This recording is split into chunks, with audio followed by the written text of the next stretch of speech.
Alors, de quoi voulais-je parler aujourd'hui? Simon-Pierre allait à la mer de Galilée pour pêcher des poissons. Il y a de cela 3 ans, Simon-Pierre avait rencontré Jésus pour la première fois à la mer. Il a abandonné son filet pour suivre Jésus en tant que disciple. Et 3 ans plus tard, déjà pendant 3 ans, Pierre a vécu avec Jésus, il a mangé ensemble, il a dormi ensemble, il a écouté la parole avec lui. Et 3 ans plus tard, Pierre fait face à un conflit. Jésus qui fut crucifié et ressuscité après 3 jours, il apparaît devant Pierre. Il est ressuscité après 3 jours. Ah, Jésus est ressuscité. Regardez-le, notre Jésus, il est vivant comme lui. Il devait attester. Et Pierre avait un problème. Parce que le jour où Jésus a été pris par les soldats, Jésus avait prédit à Pierre que tu me régneras 3 fois avant le chant du coq. Et Pierre avait dit, je ne te régnerai jamais, jusqu'à la mort. Jésus fut pris, il a été saisi, tout le monde a fui. Mais Pierre, il est quand même un disciple fidèle. Il ne pouvait pas abandonner Jésus, donc il a suivi Jésus. Arrivé à la maison du souverain sacrificateur où Jésus a été saisi, Pierre ne pouvait pas y entrer là. Et c'était Jean qui s'est renseigné de cette maison. Et à la porte, une petite fille a ouvert la porte pour que Pierre y entre. Et dès que la portière regarde Pierre, il a dit, n'es-tu pas celui qui était avec Jésus? Ah non, je ne le connais pas moi. Jésus a été saisi là. Et les serviteurs étaient en train de mettre du feu dans le charbon. Et Pierre aussi était avec eux. Oh, une personne dit, tu es bien le disciple de Jésus, je te vois. Maintenant, je ne le connais pas. Il a ainsi renié Jésus 3 fois. Et plus tard, le coq chanta.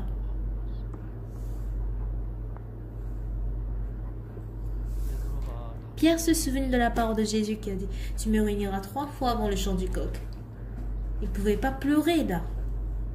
C'est après qu'il est sorti qu'il a pleuré amèrement. Plus tard, Jésus fut crucifié et 3 jours après, il fut ressuscité. Si Jésus n'est plus là, c'est pas grave, mais le problème est qu'il est ressuscité. Il est gêné du fait qu'il ait renié Jésus jusqu'à 3 fois.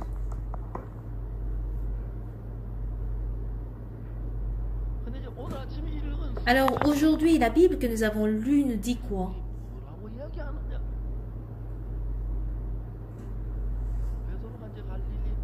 Pierre était un pêcheur de poissons en Galilée, à la mer de Galilée. Il est devenu disciple de Jésus pour guérir les malades. Il avait les miracles. Mais Jésus fut crucifié, il est ressuscité. Et il doit annoncer l'évangile jusqu'aux extrémités de la terre. Et un autre jour, Jésus-Christ a apparu dans la chambre où tout le monde était réuni. Il apparaît à Thomas pour lui montrer en fait ses traces, des blessures. Si c'était autrefois, Pierre était toujours devant, en train de réagir en premier. La résurrection de Jésus était une bonne nouvelle pour lui. Mais il a gardé aussi d'autre part cette condamnation d'avoir renié Jésus 3 fois. Donc il ne peut pas être comme auparavant. Sans quoi il doit être heureux, il pouvait être heureux, il pouvait réjouir de la résurrection de Jésus. Mais il se dit, moi j'ai renié Jésus jusqu'à même 3 fois. Comme une personne comme moi, peut renier Jésus. J'ai renié finalement Jésus. Il se dit quoi? Même si je réfléchis de toute façon, j'ai renié comment une personne qui a renié Jésus 3 fois peut se dire ou peut s'appeler disciple de Jésus. Ça, ce n'est pas vrai. J'ai renié 3 fois Jésus. Comment pourrais-je être digne d'être disciple de Jésus?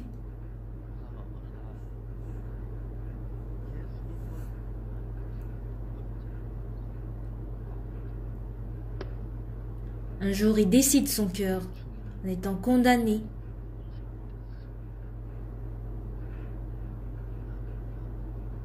Les insectes vivent des herbes et moi je suis un pêcheur. Je suis simplement doué et digne de pêcher des poissons. Comment pourrais-je parler de Jésus alors que qu'on dit que j'ai renié Jésus jusqu'à 3 fois? Ça n'a pas de sens. Je ne suis pas disciple de Jésus. Je suis un pêcheur. Il est retourné carrément à l'ancienne personne qu'il était. Il a repris le filet après un long temps. Il a ramé la barque pour aller pêcher les poissons dans la nuit. Et les autres disciples également ont dit, pourquoi tu le fais toi seul? Moi aussi je vais le faire comme toi. Mais la nuit, il n'a pu attraper aucun poisson. Même pas un seul.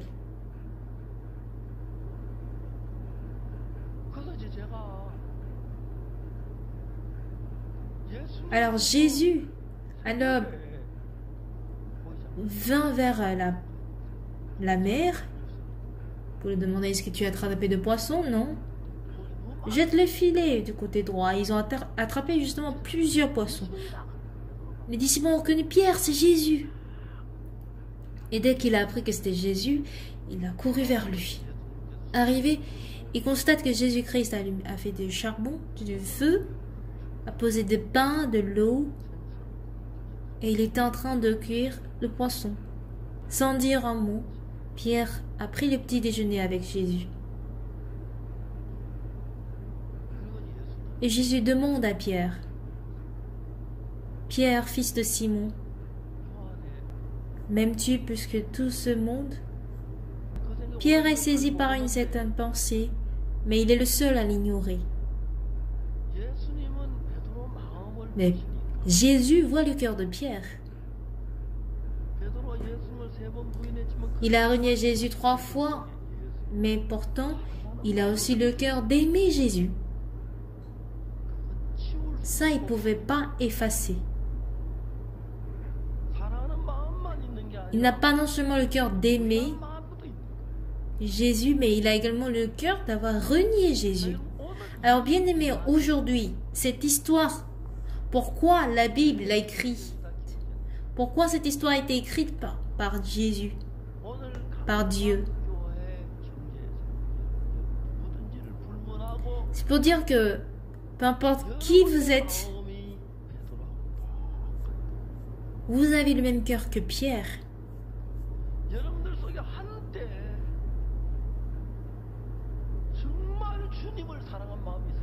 Vous avez aimé le cœur de Jésus. Vous m'entendez? N'est-ce pas vrai? C'est bien vrai. Qui n'a pas le cœur d'aimer le Seigneur parmi vous?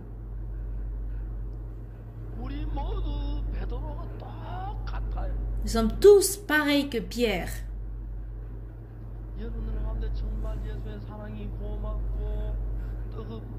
Vous avez de l'amour pour Jésus, vous êtes reconnaissant envers le Dieu. Je vis pour le Seigneur, je consacrerai ma vie pour le Seigneur, j'adorerai le Seigneur. Vous avez eu tous ce genre de cœur, n'est-ce pas? Une personne qui a renié Jésus 3 fois. Comment oses-tu prêcher l'évangile? Tu as renié Jésus 3 fois, toi. Tu ne peux pas, toi. Tu peux pas. Tu peux pas. Tu peux pas. Cette foi était trop forte dans le cœur de Pierre.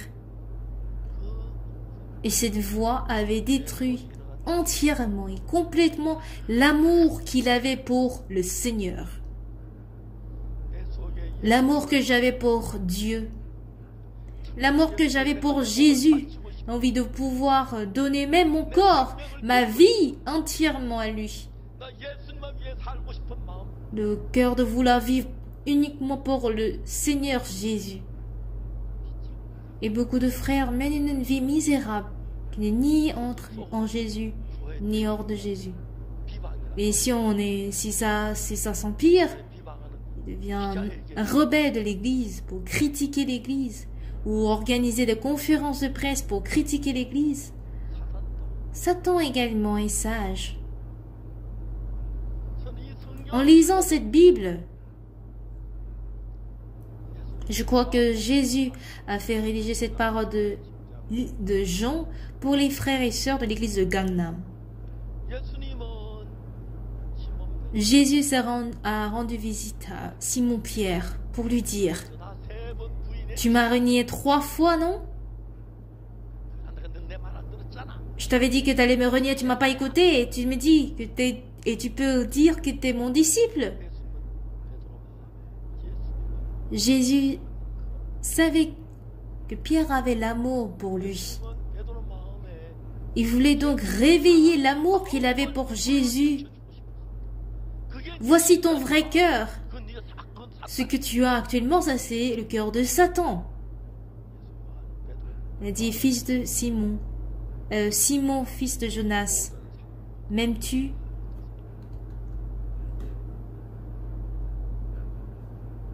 M'aimes-tu plus que ne m'aiment ceux-ci? M'aimes-tu plus que ne m'aiment ceux-ci? Pourrais-je vraiment dire que je l'aime? Non. J'ai renié Jésus. J'ai péché. Oui, en étant trompé par mes amis, j'ai commis le vol, j'ai aussi pris de la drogue, j'ai péché. Par contre, j'ai l'amour pour le Seigneur. Jésus, je suis désolée. Je suis vraiment désolée. J'avais le cœur d'aimer, de t'aimer, Seigneur. Je t'aimais de tout mon cœur. Je voulais vraiment ôter ma vie pour aimer le Seigneur et vivre pour toi. Tel est mon cœur. Le diable a détruit entièrement le cœur d'aimer le Seigneur pour dire qu'il est misérable.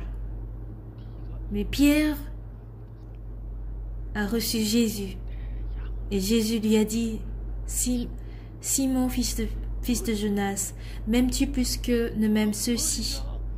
Paie mes brebis, paie mes agneaux.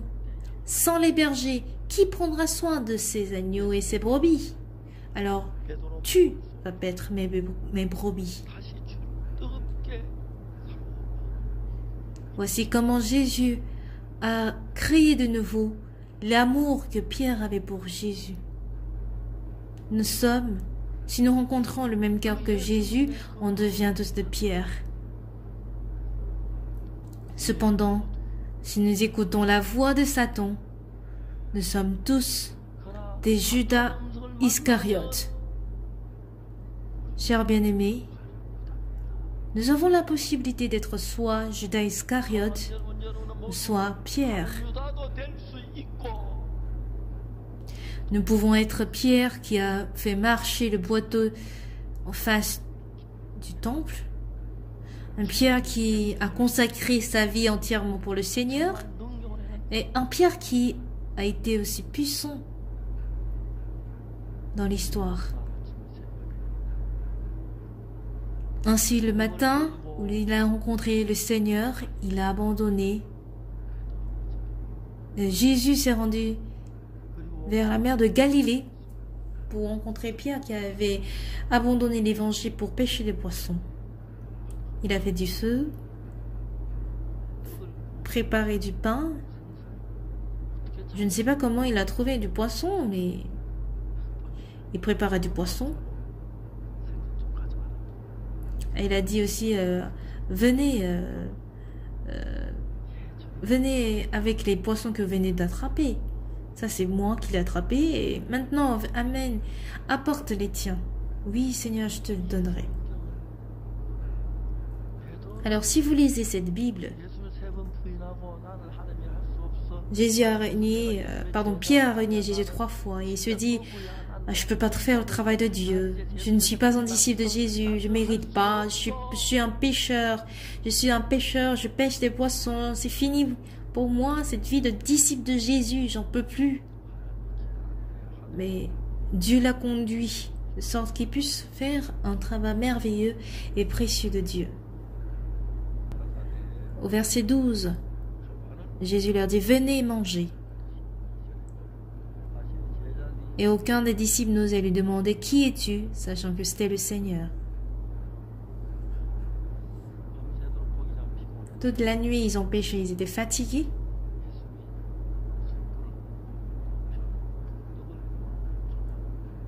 Mais Jésus, ayant préparé du pain sur le feu, a dit, venez manger. Après avoir mangé, il dit, fils de Simon, fils de Jonas, m'aimes-tu plus que ne m'aiment ceux-ci?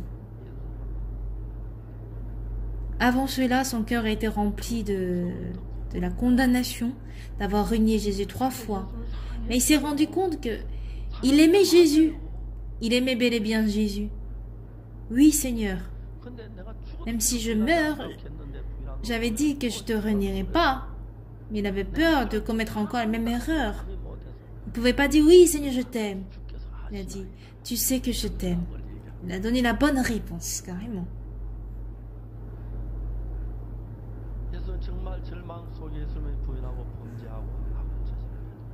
Jésus s'est rendu à Pierre qui a commis le mal, le crime, et qui était complètement plongé dans le désespoir.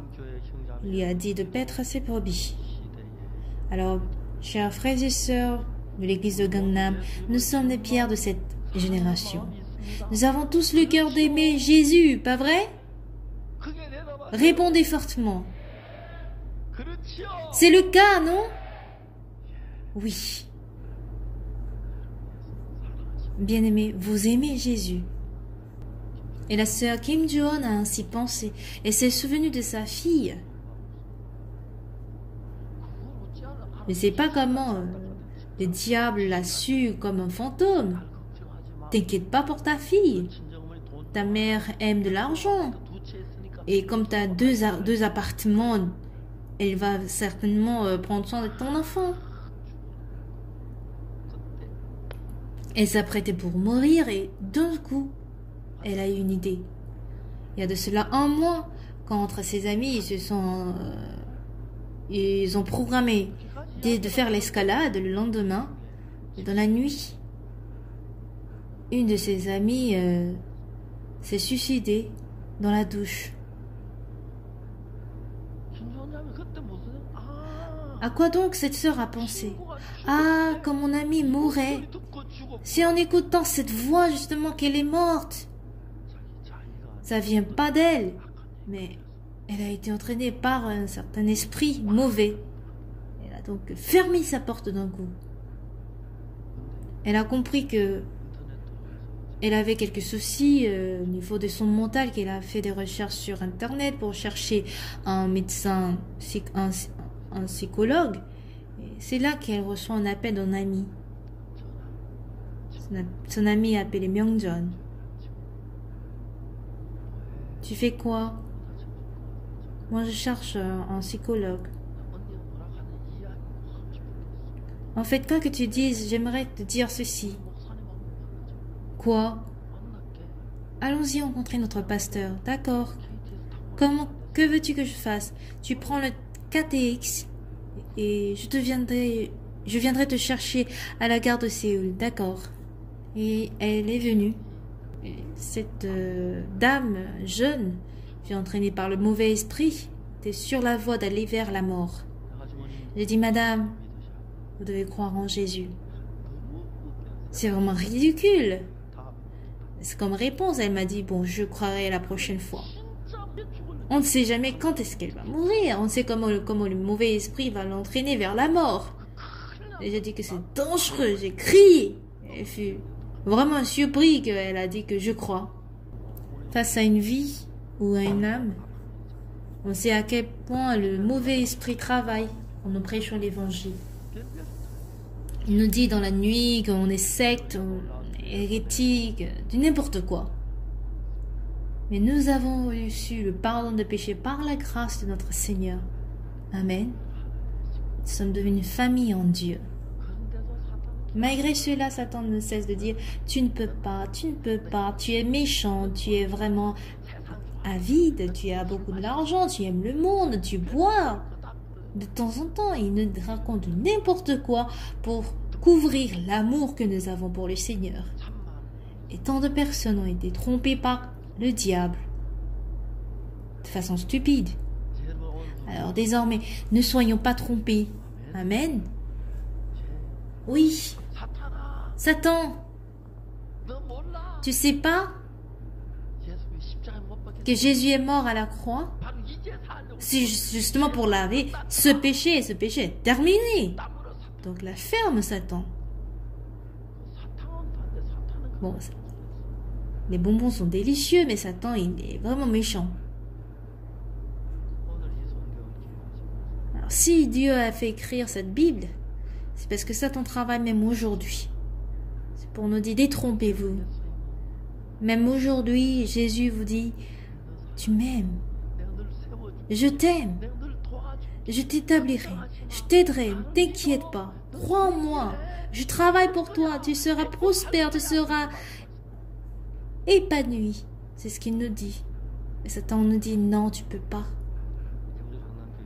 Alors, frères et sœurs de l'église de Ganda, ne dites pas que c'est impossible. Ça, c'est la voix de Satan, d'accord? Je peux. Amen. Jésus est là. Jésus, il est puissant. Et désormais, je ne vivrai plus comme ça. Je serai un précieux serviteur du Seigneur. Bon, je ne suis pas nommé évangéliste. Je ne suis pas à l'école de mission, mais je vivrai pour l'évangile. Et Dieu va travailler en moi. Je porterai des fruits. Regarde, Pierre aussi a renié Jésus 3 fois. Il est devenu un serviteur précieux. Judas Iscariote fut condamné, tellement condamné après avoir livré Jésus, que le mauvais esprit lui a dit, suscite-toi, meurs. Ses intestins furent éclatés. Si Judas Iscariote pouvait aussi se renier comme Pierre, ça aurait été bien. Mais moi, Satan me parle plusieurs fois. Quelle évangélisation tu es en train de faire? Quel évangéliste es-tu? J'écoute ces paroles à nombreuses reprises. Ce qui est étonnant, c'est que le Seigneur m'a aimé. Chaque fois que j'ouvre la Bible, j'ai vu des personnes qui ont mené une nouvelle vie par Jésus. Pierre a renié Jésus 3 fois. David a commis le mal. Mais Dieu travaille. Dieu lave toutes nos iniquités. Il nous purifie sans trace. Il ne se souvient même pas de nos péchés. Il nous établit comme un précieux ouvrier du royaume des cieux. Voici comment il nous établit comme évangélistes. Êtes-vous heureux? Le croyez-vous? À présent, vivons tous pour l'évangile de Jésus. Laissez le Seigneur se charger de votre vie, de travailler. Laissons tout dans les mains du Seigneur, même mes faiblesses, mes lacunes, mes erreurs. Confions-les à Dieu. Et à travers notre vie, que Jésus soit le seul à être glorifié. À présent, Satan vous dit, tu peux pas, tu as péché, tu as menti, tu es méchant, tu aimes ta chair. Satan vous dit cela. Oui, Satan, j'aime la chair, j'aime manger. Alors, par contre, le Seigneur travaille. Par la grâce de Jésus, il travaille. Tu es jaloux. Le Seigneur, notre Dieu bien-aimé, nous a aimés. Il a dessiné des dizaines et des centaines de mondes de cœur dans la Bible. Il nous montre par exemple comment Pierre a renié Jésus 3 fois et est devenu un précieux serviteur de Dieu. Il a guéri le boiteux qui était à l'entrée du temple. À présent, nous sommes Pierre de cette génération. Nous avons certes des épreuves dans la vie, des failles, des lacunes et des erreurs. Nous avons découragé aussi le Seigneur, mais nous nous sommes tous affranchis de cela par le sang de la croix. Nous sommes des êtres qui puissent servir le Seigneur. Désormais, nous sommes à la 2e semaine de 2020. Ne dites pas que je ne peux pas. Dites que je peux. Aimons le Seigneur de notre cœur. Aimons le Seigneur de tout notre cœur. D'accord? Et j'espère que vous puissiez ainsi rendre gloire à Dieu. Merci. Prions.